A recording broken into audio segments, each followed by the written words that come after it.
దండోర pre release event కి శివాజీ చేసిన comments చాలా వైరల్ అయ్యాయి. అయితే శివాజీకి సపోర్ట్ చేయాల్సిన నిధి అగర్వాలే శివాజీపై యాంటీగా పోస్ట్ చేయడం ఇప్పుడు సోషల్ మీడియాలో చాలా వైరల్ అవుతుంది. ఈ మధ్య Rajasaab movie song launch event సందర్భంగా నిధి అగర్వాల్ కి ఎదురైన చేదు అనుభవం గురించి మనకి తెలిసిందే.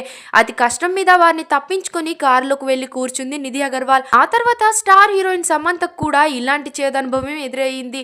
ఈ క్రమంలో టాలీవుడ్ యాక్టర్ శివాజీ కూడా హీరోయిన్ డ్రెస్సింగ్ విధానం మార్చాలి అంటూ మాట్లాడిన మాటలు చాలా వైరల్ అయ్యాయి. అందం చీరకట్టులో ఉంటుంది, ఒళ్ళు కనిపించకుండా వేసుకునే బట్టల్లోనే ఉంటుంది. అలా కాకుండా అసభ్యంగా సామాన్లు కనిపించేలా బట్టలు వేసుకుంటే అందులో విలువేముంటుంది అంటూ చేసిన కామెంట్స్ హీరోయిన్స్ నుంచి ఉమెన్స్ కమిషనర్ వరకు వెళ్లాయి. రీసెంట్ గా ఈ కామెంట్స్ పై శివాజీ అయితే క్షమాపణలు కూడా చెప్పుకొచ్చారు. తప్పు చేశాను అంటూ బయట నుంచి హీరోయిన్లు కానీ మన హీరోయిన్లు కానీ కాస్త ఫంక్షన్స్ కి వెళ్లేటప్పుడు కొంచెం మంచి బట్టలు వేసుకొని వెళ్ళండి అమ్మా, మనకెందుకు ఈ దరిద్రం, బయట వాళ్ళందరూ ఎగబడతారు, మొన్న మనం అక్కడ చూసాం కదా అన్నారు శివాజీ. ఈ నేపథ్యంలో నిధి అగర్వాల్ కూడా స్పందించింది. బాధితులు తప్పు పట్టడం సరైంది కాదు అంటూ ఈ కామెంట్స్ తప్పుదోవ పట్టించేలా ఉన్నాయంటూ క్యాప్షన్ కూడా ఇచ్చింది. నిధి అగర్వాల్ పరోక్షంగా ఈ క్యాప్షన్ పెట్టినప్పటికీ ఈ కామెంట్ శివాజీ ఇట్లే చేసినట్లు అర్థమవుతోంది.